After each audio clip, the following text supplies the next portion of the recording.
नमस्कार। आप सबका आपके अपने चैनल रुद्रा वैदिकास्ट में हार्दिक स्वागत। आज हम एक नए विषय की शुरुआत करने जा रहे हैं। यह उसका पहला पाठ होगा। विषय लंबा है। विषय है मैरिज एंड मैरिड लाइफ, विवाह और विवाहित जीवन।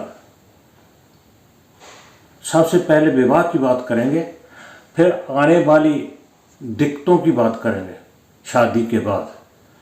पहले बात करेंगे शादी से पहले कौन सी दिक्कत आती है, और अष्टकूट मिलान भी करेंगे, कुंडली मिलान जिसे बोलते हैं, उसका भी इसके बाद होगा। विषय लंबा है, इसलिए 15-20 तो कम से कम इसके पाठ्यक्रम होंगे ही होंगे। ज़्यादा हो सकते हैं, कम नहीं, क्योंकि हमने हर एक टॉपिक को लेने की इसमें कोशिश करेंगे कि हर एक विषय को बारीकी से को समझा जाए, ताकि कोई आपके मन में संशय ना रहे। शादी विवाह होगा या नहीं होगा, होगा तो कैसा होगा, अगर नहीं होगा तो क्या कारण है। क्योंकि कई बार तो ऐसा होता है कि आजकल जो चलन है, माता बच्चे आपस में प्रेम संबंध बनाते हैं और फिर माता पिता के पास बाद में जाते हैं। जब तक वो काफ़ी आगे निकल जाते हैं और उधर से माता पिता जवाब दे दें, तो फिर क्या परिस्थिति होती है, वो घर से भाग जाते हैं शादी के लिए। एक चलन और है आजकल, लिविंग रिलेशन में रहना। कई बार तो ऐसा होता है काफ़ी देर देर तक, कई सालों तक लिविंग रिलेशन में रहते हैं। जब शादी की बातें आती है तब तक तू तड़ाक हो जाता है। वो अपने शादी अलग करवाता है, वो अपनी शादी अलग करवाता है। और कई बार शादी लेट होने का कारण एजुकेशन भी है। कई जातकों को ऐसा होता है कि पहले मैं अपनी ज़िंदगी में सेटल हो जाऊं, शादी बाद में कराऊं, ये टेस्ट भी क्लियर कर लूं, ये ऐसी सीट प्राप्त कर लूं, ऐसा ओहदा प्राप्त कर लूं, उसमें लगे रहते हैं और शादी का समय निकल जाता है। और फिर ग्रह साथ नहीं देते। कई बार बहुत लेट शादी होती है। यही कारण नहीं शादी ना होने का या लेट होने का, कारण और भी हैं। किसी के बचपन में ही माता पिता गुजर जाते हैं, कोई उन बच्चों की सार नहीं लेता। रिश्तेदार, बंधु, बहन भाई सब अपनी मस्ती में रहते हैं, उनका ध्यान नहीं देते। वो कई बार शादी के बिना ही रह जाते हैं। और कई बार ऐसा होता है कि वो जो बड़ा बहन भाई है अपने छोटे बहन भाइयों के देखभाल के लिए कमाता है, रोजी रोटी कमाता है, उनकी शादी कर देता है, मगर खुद रह जाता है। बड़े प्रश्न है, शादी के बाद भी बहुत प्रश्न है, बनती नहीं, लड़ाई झगड़ा है, डाइवोर्स है नहीं, बच्चा नहीं होता, इसके लिए दूसरी शादी है। ये सभी प्रश्नों को एक या दो चैप्टरों में ख़त्म नहीं किया जा सकता, इसलिए लंबा प्रोसीजर है, आपको धैर्य रखना पड़ेगा। यानी एक एक करके सभी पॉइंट जो है हम सॉल्व करने की कोशिश करेंगे। कम से कम पहले दो पार्ट जो है ना, वो तो नियमों में ही चले जाएंगे। पहले हमें नियम पता होने चाहिए कि हमें कहाँ से देखना है, क्या क्या देखना है। फिर उसके बाद 1 बाय 1 टॉपिक लेकर प्रैक्टिकली उसको सॉल्व करते आते आएंगे, ताकि आपको भी आसानी से समझ सके। कई बार ऐसा होता है ग्रह होते हैं, अच्छे होते हैं, मगर समय अच्छा नहीं होता, समय दशा नहीं अलाउ करती। काफ़ी चीज़ें हैं हमारे पास। टूल कितने हैं? 4 ही तो टूल है। 12 भाव, 12 राशि, 9 ग्रह और 27 नक्षत्र। इन्हीं को हमने थॉरोली बारीकी से स्टडी करना है ताकि हम अपने लक्ष्य पर पहुंच सकें। सबसे पहले तो यह है भी शादी को देखते कैसे है, किस भाव से देखा जाए। शादी को देखते हैं सप्तम भाव से। सप्तम भाव, सप्तम भाव से देख रहा है तो सप्तम भाव में देखेंगे क्या, वहां कौन सी राशि है, कौन सा स्वामी है, और क्या क्या देखना है सप्तम भाव से। और ये जो सप्तम भाव है ना, ये लगन से 180 डिग्री बिल्कुल सामने है। अगर सप्तम भाव बलवान हो और लगन में क्रूर ग्रह बैठे हो तो उनकी दृष्टि भी आएगी, उसका भी चर्चा करनी पड़ेगी हमें। लगन का में बैठे ग्रहों की चर्चा भी उतनी ही इंपॉर्टेंट है जितनी सप्तम में बैठेंगे। जैसे हम शरीर को देखने के लिए, तन को, स्वास्थ्य को देखने के लिए सप्तम को भी देखेंगे कि उसमें कोई क्रूर ग्रह तो नहीं बैठे, क्योंकि सभी ग्रहों की कम से कम एक दृष्टि तो है ही है ना, सप्तम दृष्टि जो सीधी, जैसे आप और हम एक दूसरे को सीधा देख रहे हैं, सप्तम दृष्टि तो हर एक की होगी। इसलिए सप्तम भाव को कमजोर या बलवान देख कर लिए लगन की भी चर्चा उतनी होगी। जब प्रैक्टिकली करेंगे एग्जाम्पल लगाकर, तब और थॉरली करेंगे। पहले हम ये देख लें हमें देखना क्या क्या है, क्योंकि लगन जातक का जीवन साथी, किससे, सप्तम से जीवन साथी।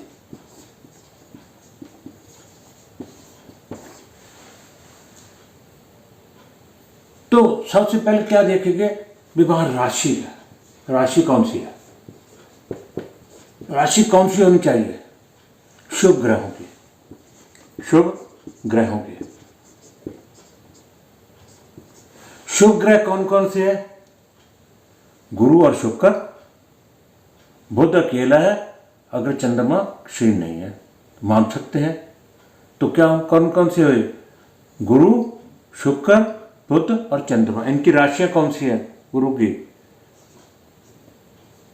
गुरु की है धनु, मीन, वृष, तुला, मिथुन, कन्या और चंद्रमा। इन राशियों में ये शुभ ग्रह की राशि है, मगर इसमें सौम्य भी है, क्रूर भी है, उसकी भी चर्चा करेंगे। राशियां शुभ होनी चाहिए सप्तम भाव में। और सप्तम भाव जैसे ये देखो बना है ना,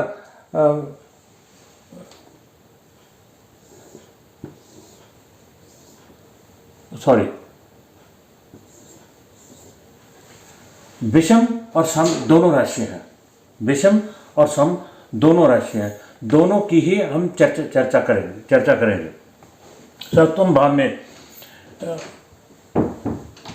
ग्रह कौन से स्थित हो, स्थित ग्रह देखेंगे। वहां क्या देखेंगे, स्थित ग्रह। पहले राशियां देखी फिर ग्रह। ग्रह कौन से होने चाहिए, शुभ ग्रह। शुभ ग्रह कौन से हैं, यही गुरु, शुक्र, बुध, चंद्रमा। किस लगन के लिए कौन सा शुभ ग्रह है वो अलग बात है, वो मैं पिछले फलित के चैप्टरों में मैं आपको बता चुका हूं। जो ग्रह स्थित हैं वो कौन सी राशि में है होने चाहिए, स्वय राशि का हो। बलवान ग्रह जो हैं वो बलवान भी होने चाहिए, स्वय राशि का हो, मूल त्रिकोण राशि का हो, मित्र राशि का हो।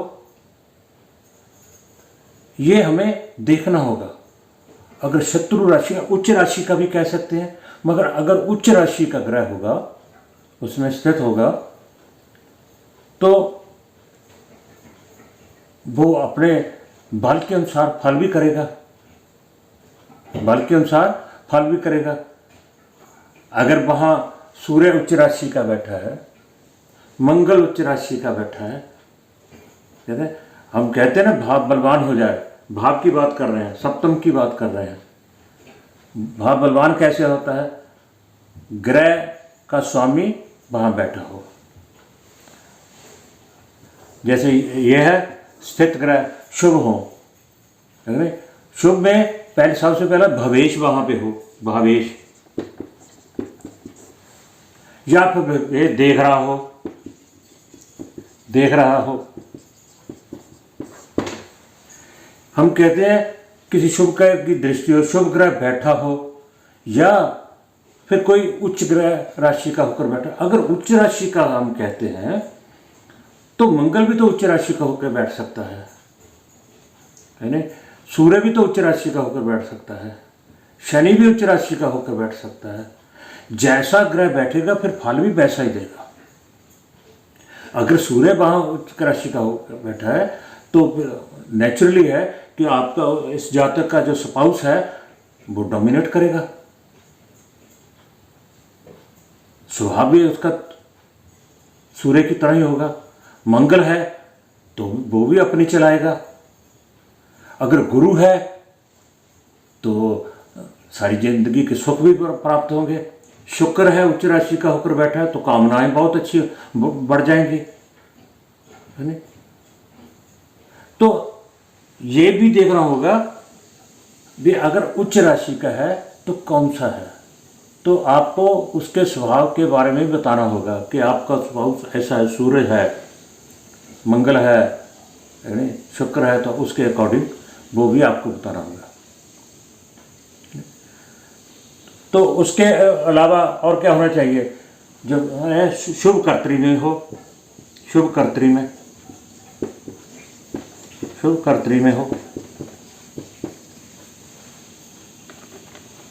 जो ग्रह है वो शुभ कर्तरी में भी हो, तो उसमें जो स्थिति है, स्थित ग्रह है, वो अपने बल के अनुसार, अपने बल के अनुसार,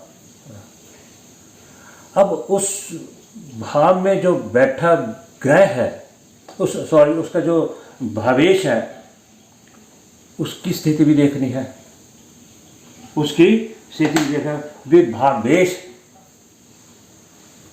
भावेश का क्या पोजीशन है नहीं? भावेश की स्थिति के लिए सबसे पहले देखेंगे उसकी सिचुएशन, स्थिति। अगर भाव बलवान हो गया, भाव अच्छा है आपका, तो 33% तो ठीक हो गया, 33% रिजल्ट तो ठीक हो गया, क्योंकि हमने भाव, भवेश और कारक के पहले बारे में जानना है। पहले क्या जानेंगे? भाव, भवेश और कारक के बारे में।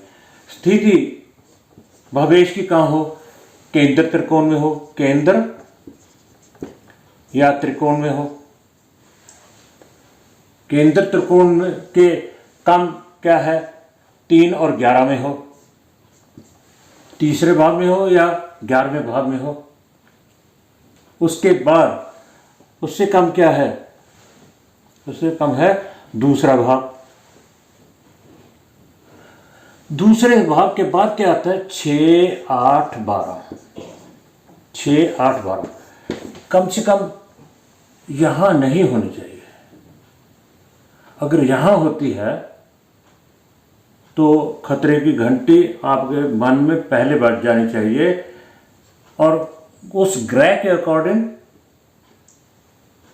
कौन है और किसकी राशि में बैठा है, परिस्थितियों में जब हम आगे उदाहरण सहित करेंगे तो आपको और जानकारी देना। अभी आप इतना ही याद रखिए, जो भावेश है उसकी स्थिति जो है केंद्र त्रिकोण में हो, तीसरे में हो, 11वें में हो, दूसरे में हो, 6, 8, 12 में ना हो तो अच्छा है, तो अच्छा है, ठीक है ना।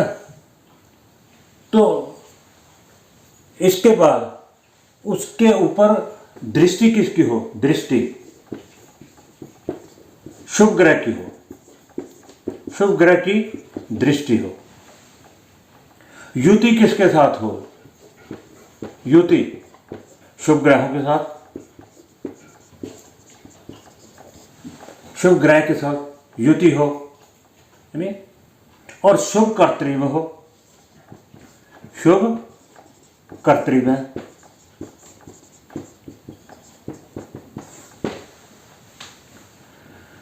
अब जब युति की बात आती है, देखो हमने स्थिति देखी, दृष्टि, युति, शुभ कर्तरी। और जब युति की बात करते हैं तो युति के लिए अगर सप्तमेश की स्थिति, सप्तम मेष प्लस कारक कोई भी हो सकता है, ये भी अच्छी। जब कारक की बात करते हैं, कारक कौन है? शुक्र। शुक्र स्त्री और पुरुष दोनों के लिए है। शुक्र क्या है? शादी का कारक है, मैरिज का कारक है। और स्त्रियों के लिए, स्त्री जातक के लिए हमें साथ साथ गुरु भी देखना होगा। अबे साथ साथ गुरु भी देखना होगा। अगर शुक्र ही सप्तमेश है तो उसकी स्थिति तो हमने पहले जान ही ली है, जैसे बाकी की है। अगर स्त्री जातक है तो उसके साथ साथ गुरु को भी देखना होगा। क्या शुक्र गुरु की युति है? क्या शुक्र गुरु की उसके ऊपर दृष्टि है? ये भी जानना होगा। क्योंकि अगर शुक्र है, शुक्र की जो स्थिति है एज ए कारक, अब हम अगर कारक की बात करें तो कारक भी कैसे? जैसे इसके लिए देखा हमने, भावेश के लिए उसकी स्थिति कहाँ होनी चाहिए? केंद्र त्रिकोण में, केंद्र में, त्रिकोण में, और उसके बाद तीसरे में, 11वें में, या फिर दूसरे में। मगर 6, 8, 12 में ना हो कारक के तौर पर, 6, 8, 12 में ना हो। मगर शादी का कारक जो है ना, वो है शुक्र। शुक्र के लिए अगर शुक्र 12वें भाव में बैठा है, 12वें बैठ रहा है, तो हम इसको इग्नोर कर सकते हैं। क्योंकि काल पुरुष की कुंडली में बार मीन राशि जो है 12वें भाव में आती है, और शुक्र 12वीं राशि में आप जानते हैं बहुत इंपॉर्टेंस रखता है। तो इसलिए हम छठे और 8वें में तो बिल्कुल ही नहीं ना होना चाहिए। अगर स्थिति के बाद अगर हम देखें युति किसके साथ हो? सप्तमेश के साथ हो जाए, है नहीं, जैसे पहले बताया, है नहीं, शुभ ग्रहों के साथ हो, शुभ ग्रहों के साथ हो, दृष्टि शुभ ग्रहों की दृष्टि हो, सभी वही चीजें जो पहले भावेश के बारे में बताई, और कारक के लिए भी वही शुभ कर्तरी, शुभ दृष्टि, शुभ ग्रहों से युति। अगर सप्तमेश के साथ कारक की युति होती है तो बहुत अच्छा, स्थिति भी उसी वैसे ही। तो ये जो नियम है, ये तो सिर्फ बेसिक नियम है। सबसे पहले तो उसमें राशि देखते हैं, राशि बताएगी आपके स्पाउस का नेचर, स्वभाव, कैसी राशि है, क्रूर है, सौम्य है। शुभ ग्रहों में एक एक राशि सौम्य भी है, एक क्रूर भी है। उसको कैसे डिफाइन करेंगे अगले पार्ट में करेंगे, क्योंकि मैंने नियमों की बात की, पहले ही बता दिया था कि कम से कम 2 पार्ट जो हैं, मैं 20-22 मिनट से ज़्यादा लंबी वीडियो नहीं बनाता, ठीक है, क्योंकि फिर देखने वाले स्किप करने शुरू कर देते हैं। इससे बेटर है कि थोड़ी बनाओ, ठीक है। तो अगले पार्ट में बताऊंगा भी राशियां कौन सी और कौन कौन सी पोजीशन में होनी चाहिए, है नहीं। तो भावेश और कारक, ये तीनों को चेक कर रहा है। बाकी बहुत कुछ भी चेक कर रहा है, मांगलिक दोष ये वो सब कुछ करना है, ये बारी बारी। मैं कहा पहले थोड़े जो बेसिक नियम है पहले हम उसके ऊपर चर्चा कर लें। तो अगर ये हो गया, और इससे पहले भी हमने क्या देखना है, जो मैं सबसे पहले वाली बात सबसे बाद में बता रहा हूं, लगन, लग्नेश, कारक। कारक कौन है? स्थिर कारक सूर्य तथा चंद्रमा, जिससे हम शादी करने जा रहे हैं वो शारीरिक तौर पे उसकी कैसी है, स्थिति कैसी है, मन की स्थिति कैसी है, ये हमें जरूर जान लेना चाहिए। और उसके बाद इन तीनों की चर्चा देखें, और उसके बाद आगे जो है थोड़ा और जो नियम है अगले पार्ट में करेंगे। इस पार्ट में इतना ही। आप सबका बहुत बहुत धन्यवाद। कृपया मेरी वीडियो लाइक, शेयर और सब्सक्राइब जरूर कीजिएगा।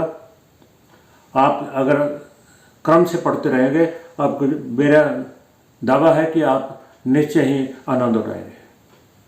ये ठीक है, मेरी प्रोसेस थोड़ी स्लो है, परंतु मैं बारीकी से जाना चाहता हूँ। वे हर एक को जो बात है बड़ी बखूब और पूर्ण रूप से समझ में आए। आप सबका एक बार फिर बहुत बहुत धन्यवाद।